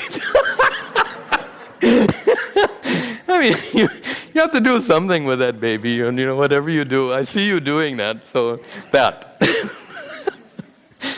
that is lalana. A good one word, maybe placating. So to placate the baby is a good thing. To placate your mind is maybe not such a good thing. To placate your mind means, oh, I feel miserable. Let me go for Starbucks. That is chittasya lalanam. That is placating the mind. You think the coffee is going to make you feel better. You're not addressing the fundamental problem. And instead of putting your mind in a spiritual direction, samadhanam, instead of placing your mind on these teachings, you're placing your mind at Starbucks. That is chittasya lalanam, placating the mind. And here it says, natu. Samadhanam is not placating the mind. So that concludes our Shatka Sampattihi, the collection of 6 qualities which are part of the Adhikaritvam prerequisites: Shama, Dhamma, Uparati, Titiksha, Shraddha, Samadhanam. Now that completes the 3rd of the 4 requirements for Sadhana Chatushtaya. Chatushtaya is a group of 4. So we come now to the 4th and last of these requirements, which is mumukshutva. Ahankarari dehantan, ahankarari deh, bandhana jnana kalpitan, bandhana jnana swaswarupavabodhena, swaswarupavabodhe, moktum hitcha mumukshuta, moktum hitcha mumukshuta. Good. Mumukshutvam and mumukshuta are synonyms. Mumukshu is one who wants freedom. Mumukshutva is a condition of wanting freedom. Mumukshuta means exactly the same thing, the condition of wanting freedom. The only difference is one of the gender of the language, the gender of the nouns. Mumukshuta is feminine gender, mumukshutva is neuter in gender, but they have exactly the same meaning. So what is this mumukshuta or mumukshutvam, the desire for freedom? In fact, that's the definition. Moktum itcha. The itcha, the desire, moktum, to be free. So desire to be free from what? That's the crucial thing. And a common mistake that's made by many in the spiritual path is to say that it's a desire to be free from rebirth. You've all heard this. Desire to be free from rebirth. Is that really the goal of spiritual life?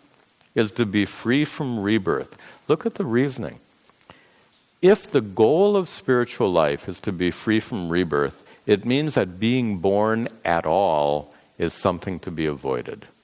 Which means we would all be better off if we weren't born in the first place, and if it weren't a sin, we should all commit suicide to put an end to this horrible life. What a ridiculous line of thought. This life is a gift. We understand that. To say that Vedanta or any spiritual teaching is for the sake of freedom from rebirth is a bad misunderstanding of what moksha really means. It happens that one who gains moksha doesn't get reborn. That's true. Scripture after scripture will say that one who gains moksha doesn't get reborn, but that doesn't mean that not being reborn is the goal. It's like, I hesitate to call it a side effect, but that's kind of the sense. A side effect of enlightenment is not getting reborn. Do you know what? That's actually, it sounds ridiculous, but it's accurate. It's accurate. Because side effect is not what you're after. Side effect is something that comes along with the package. So it's, even though it sounds weird, it's a true statement, and that is freedom from rebirth is not the goal of enlightenment, it is a side effect of enlightenment. Then, what is all this about then? What is all this Vedanta for? Moktum ichha, a desire for freedom from what? Look at Shankara's definition. In the middle of the top line, bandhan. Bandhan moktum. To be free from bandha, bondage. Now, what kind of bondage are we talking about? I don't see anyone here with chains and ropes around us. What kind of bondage? Ahankaradi dehantan bandhan. Bondage born of ahankara, etc., deha antam, up to the body. Bondage due to the whole range of things, starting with ahankara and extending as far as your body, which is referring to us as individuals. And in what sense is your ahankara, so to fill in the gaps, ahankara adi. Adi is like etc. in Sanskrit. So what does adi represent? So ahankara, how about adding in some other steps? Ahankara, ego, buddhi, intellect, manas, mind, indriya, senses, prana, life force, sukshma sharira, the whole assemblage of life force, dehantam, up to and including your physical body. All of these are a source of bondage. In what sense are they a source of bondage? First of all, let's be very clear. In Vedanta, bondage specifically means bondage to suffering. Being bound. Being bound to what? If you were in a state of bondage to immortality, we wouldn't call it bondage, but it wouldn't sound so bad to be bound to immortality. We don't use that language. You're bound to something undesirable. Bound to suffering. In fact, in American English, you're bound to suffer, in the sense that you're going to suffer, you're bound to suffer. What are the causes of that suffering?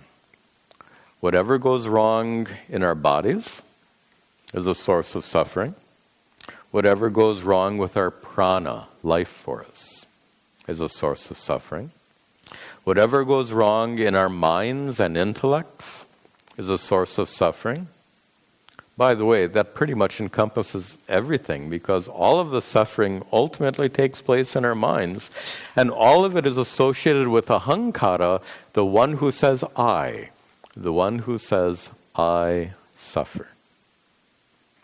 So bandha here means bondage to your limited individual self, which is the source of all suffering. So, moktum ichha, the desire to be free, bandhan, from all bondages, which are ahankaradi dehantam, all bondages due to the body, mind, senses, ahankara, etc. And all of these forms of bondage, and this is crucial, and this is where Vedanta excels. All of these forms, if your body is a source, I need to introduce it. If the body is a source of suffering, what is the solution? Good. And if your mind and intellect are sources of suffering, come on. It's like somebody says, I have a headache. The bad joke. Guy goes to the doctor. Doctor, I have a splitting headache. Doctor examines him and says, this is a very serious case. We're going to have to amputate. Come on. There has to be a better solution than that. If your body is truly the source of suffering, you're stuck with it. If your mind and intellect and senses are truly the source of suffering, there's no solution. Suppose, however, the problem is a particular kind of confusion. Specifically, instead of identifying myself as the conscious being, the consciousness by whom my thoughts are known, the consciousness by whom my senses are known, the consciousness within, independent of the body, mind, and senses, the consciousness that illumines all the activities of my mind, when I fail to identify myself with that conscious essence of who I am, failing to recognize that is my true nature, what happens is I identify with my body, mind, and senses. Body, mind, and senses are anatma. They're not me. They're not self. They are objects, and we're going to see this later in the text. The basic principle of Vedanta is anything known to you as an object is not you. My glasses are known to you and me as an object. If I know my glasses, does it make sense to say I am glasses? I know these glasses. I could say I possess glasses, but I am not glasses. But just like I know these glasses, I know this body, I know this mind, I know this intellect, I know these senses. Anything known is not you. But here's the problem. It says here, ajnana kalpitan bandhan.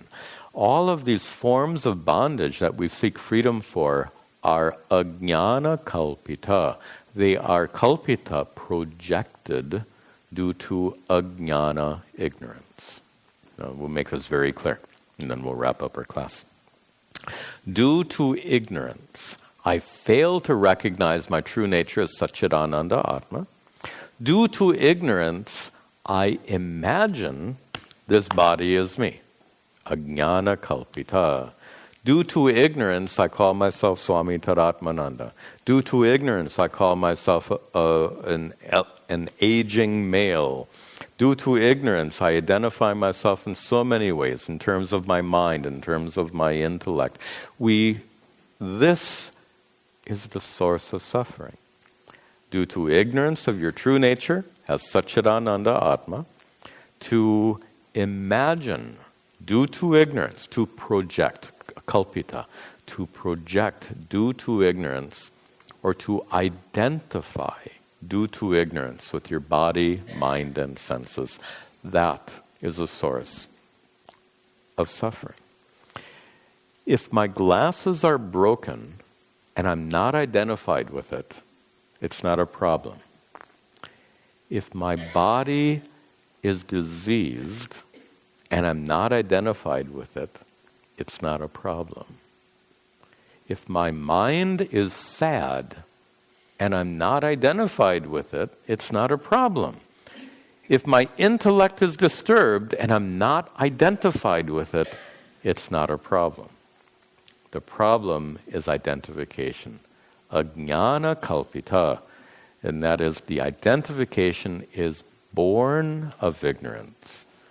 We fail to recognize ourselves as Satchidananda Atma based on that ignorance, and one becomes identified with the body, mind, and senses. That is the bondage that we seek freedom from. So here the definition of mumukshutta is moktum ichha, a desire to be free from a desire to moktum ichha, a desire to be free. A desire to be free from what? Bandhan, from the forms of bondage, which are ahankaradi, dehantam, all the forms of bondage associated with the body, and mind, and senses, and intellect, and ahankara, all of which are ajnana kalpitan. This bondage is projected by our minds. Swaswarupa avabodhena. And how will you get freedom? How is that freedom to be achieved? Swaswarupa avabodhena. Avabodhena, by gaining knowledge of swaswarupa, of one's own true nature. So, moktum ichha, to gain freedom from bondage, a kind of bondage due to ignorance. How? How does one gain bondage? How does one gain freedom from bondage? Swaswarupa avabodhena, by gaining knowledge of your true nature as Satchidananda Atma. And just to leave you with not an idea, but more of an experiential fact. Right now, you are conscious of whatever is happening in your mind. Your mind could be filled with problems. Your body could be filled with problems. But the consciousness that is you, the consciousness that illumines what's happening in your mind right now, that consciousness is full, complete, unborn, uncreated, boundaryless, limitless. That is to be discovered. That is swaswarupa, one's own true nature. Through the avabodha, through gaining knowledge of your true nature as full and complete, that puts an end to suffering. That is what we mean by moksha. So, that concludes mumukshutta, the fourth of the sadhana, Chatushtaya. And with that we conclude the opening portion of the chapter. When we meet next time, we're going to move on to the next part. I shouldn't say chapter, of the text. The text is a big text, as you know, but it has no chapters. So this ends the first part of the chapter. The next part of the text. The next part of the text talks about guru. We have a series of verses talking about the importance of a guru, the relationship with guru, etc. So we'll see that starting in our next class.